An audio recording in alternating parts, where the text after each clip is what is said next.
मृत्यु शैया पर।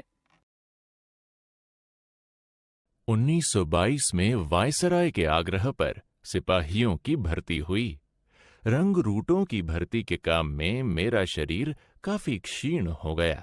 उन दिनों मेरे आहार में मुख्यतः सिकी हुई और कुटी मूंगफली, उसके साथ थोड़ा गुड़, केले आदि फल और 2-3 नींबू का पानी, इतनी चीजें रहा करती थीं।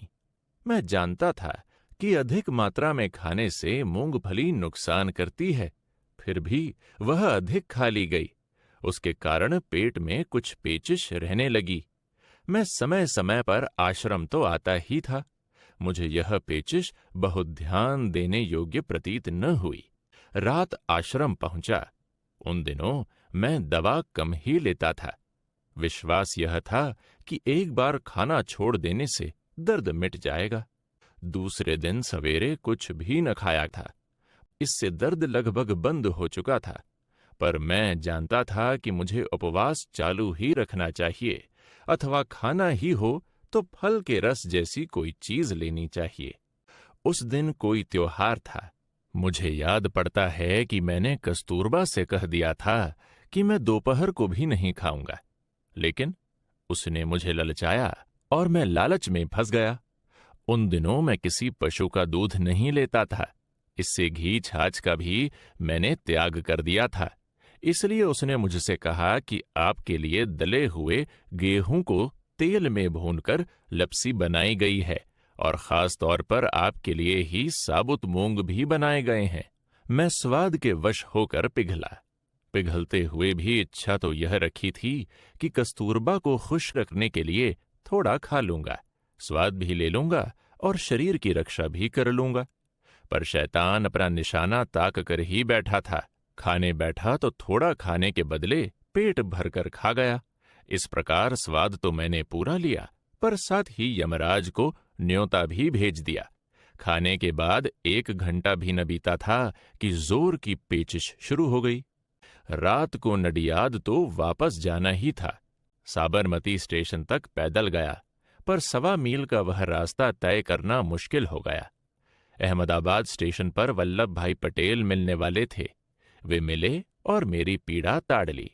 फिर भी मैंने उन्हें अथवा दूसरे साथियों को यह मालूम न होने दिया कि पीड़ा असहनीय थी। नडियाद पहुंचे। वहां से अनाथाश्रम जाना था, जो आधा मील से कुछ कम ही दूर था, लेकिन उस दिन यह दूरी मील के बराबर मालूम हुई। बड़ी मुश्किल से घर पहुंचा, लेकिन पेट का दर्द बढ़ता ही जाता था। 15-15 मिनट से पाखाना जाने की जरूरत मालूम होती थी। आखिर मैं हारा। मैंने अपनी असहनीय वेदना प्रकट की और बिछौना पकड़ा। 2 मंजिले पर कमोड मंगवाया। शर्म तो बहुत आई, पर मैं लाचार हो गया था। चिंतातुर होकर साथियों ने मुझे चारों ओर से घेर लिया। उन्होंने मुझे अपने प्रेम से नहला दिया, पर वे बेचारे मेरे दुख में किस प्रकार हाथ बटा सकते थे। मेरे हठ का पार न था। मैंने डॉक्टर को बुलाने से इनकार कर दिया। दवा तो लेनी ही न थी। सोचा किए हुए पाप की सजा भोगूंगा। साथियों ने यह सब मुंह लटकाकर सहन किया। खाना मैं बंद कर ही चुका था, और शुरू के दिनों में तो मैंने फल का रस भी नहीं लिया था। लेने की बिल्कुल रुचि न थी। आज तक जिस शरीर को मैं पत्थर के समान मानता था, वह अब गीली मिट्टी जैसा बन गया। शक्ति क्षीण हो गई। साथियों ने दवा लेने के लिए समझाया। मैंने इनकार किया। उन्होंने पिचकारी लगवाने की सलाह दी। उस समय का पिचकारी विषयक मेरा अज्ञान हास्यास्पद ही था। मेरा मानना था कि पिचकारी में किसी न किसी प्रकार की हिंसक वस्तु मिली होगी। बाद में ज्ञात हुआ कि वह तो निर्दोष वनस्पति में बनी पिचकारी थी। अतिशय परिश्रम के कारण बुखार आ गया और बेहोशी भी आ गई। पर जो रोगी उनकी बात माने नहीं, उसके लिए वे क्या कर सकते थे। सेठ अंबालाल और उनकी धर्मपत्नी दोनों नडियाद आए। साथियों से चर्चा करने के बाद वे अत्यंत सावधानी के साथ मुझे मिर्जापुर वाले अपने बंगले पर ले गए। इतनी बात तो मैं अवश्य कह सकता हूं कि अपनी बीमारी में मुझे तो निर्मल और निष्काम सेवा प्राप्त हुई। उससे अधिक सेवा कोई पा नहीं सकता।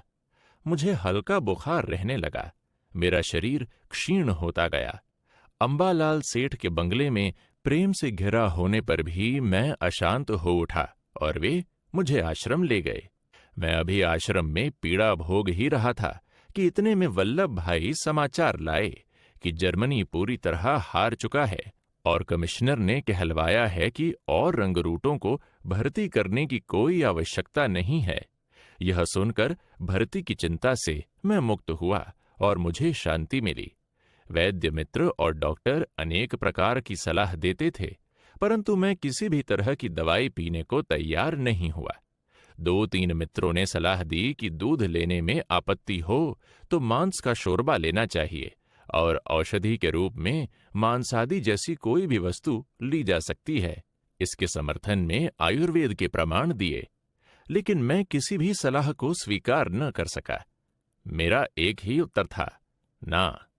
एक रात तो मैंने बिल्कुल ही आशा छोड़ दी थी। मुझे ऐसा भास हुआ कि अब मृत्यु समीप ही है। अनुसूया बहन को खबर भिजवाई। वे आईं। वल्लभ भाई आए। डॉक्टर कानूगा आए। डॉक्टर कानूगा ने मेरी नाड़ी देखी और कहा, मैं मरने के कोई चिन्ह नहीं देख रहा हूं। नाड़ी साफ है, केवल कमजोरी के कारण आपके मन में घबराहट है। लेकिन मेरा मन न माना। रात तो बीती, किंतु उस रात मैं शायद ही सो सका होऊंगा। सवेरा हुआ, मौत न आई। फिर भी उस समय जीने की आशा न बांध सका और यह समझकर कि मृत्यु समीप है, जितनी देर बन सके उतनी देर तक साथियों से गीता पाठ सुनने में लगा रहा। कामकाज करने की कोई शक्ति रही ही नहीं थी। पढ़ने जितनी शक्ति भी नहीं रह गई थी। किसी के साथ बात करने की भी इच्छा न होती थी। थोड़ी बात करके दिमाग थक जाता था। इस कारण जीने में कोई रस न रह गया था। बिना कुछ कामकाज किए साथियों की सेवा लेकर क्षीण हो रहे शरीर को टिकाए रखने में मुझे भारी उकताहट मालूम होती थी। यूं मैं मौत की राह देखता बैठा था। इतने में डॉक्टर तलवरकर एक मराठी व्यक्ति को लेकर आए। वे अपने उपचार का प्रयोग मुझ पर करने के लिए आए थे। उन्हें डॉक्टर तलवरकर अपनी सिफारिश के साथ मेरे पास लाए थे। उन्होंने ग्रांट मेडिकल कॉलेज में डॉक्टरी का अध्ययन किया था, पर वे डिग्री नहीं पा सके थे। बाद में मालूम हुआ कि वे ब्रह्म समाजी हैं। नाम उनका केलकर है। बड़े स्वतंत्र स्वभाव के हैं। वे बर्फ के उपचार के बड़े हिमायती हैं। मेरी बीमारी की बात सुनकर जिस दिन वे मुझ पर बर्फ का अपना उपचार आजमाने के लिए आए, उस दिन से हम उन्हें आइस डॉक्टर के उपनाम से पहचानते हैं। उनका मानना था कि उन्होंने डिग्रीधारी डॉक्टरों से कुछ अधिक ही खोज की है, परंतु वे यह विश्वास मुझ में पैदा न कर सके। यह बात हम दोनों के लिए दुख की रही। उनकी खोज योग्य हो अथवा अयोग्य, मैंने उन्हें अपने शरीर पर प्रयोग करने दिए।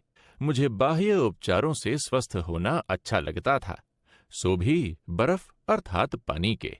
अतएव उन्होंने मेरे सारे शरीर पर बर्फ घिसनी शुरू की। इस इलाज से जितने परिणाम की आशा वे लगाए हुए थे, उतना परिणाम तो मेरे संबंध में नहीं निकला। फिर भी मैं, जो रोज मौत की राह देखा करता था, अब मरने के बदले कुछ जीने की आशा रखने लगा। मुझे कुछ उत्साह पैदा हुआ। मन के उत्साह के साथ मैंने शरीर में भी कुछ उत्साह का अनुभव किया। मैं कुछ अधिक खाने लगा। रोज 5-10 मिनट घूमने लगा। अब उन्होंने सुझाया, अगर आप अंडे का रस पिएं तो आप में जितनी शक्ति आई है उससे अधिक शक्ति आने की गारंटी मैं दे सकता हूं। अंडे दूध के समान ही निर्दोष हैं। वे मांस तो हरगिज नहीं हैं। हर एक अंडे में से बच्चा पैदा होता ही है। ऐसा कोई नियम नहीं है। जिनसे बच्चे पैदा होते ही नहीं, ऐसे निर्जीव अंडे भी काम में लाए जाते हैं। इसे आपके सामने सिद्ध कर सकता हूं। पर मैं ऐसे निर्जीव अंडे लेने को भी तैयार नहीं हुआ। फिर भी मेरी गाड़ी कुछ आगे बढ़ी और मैं आसपास के कामों में थोड़ा थोड़ा रस लेने लगा।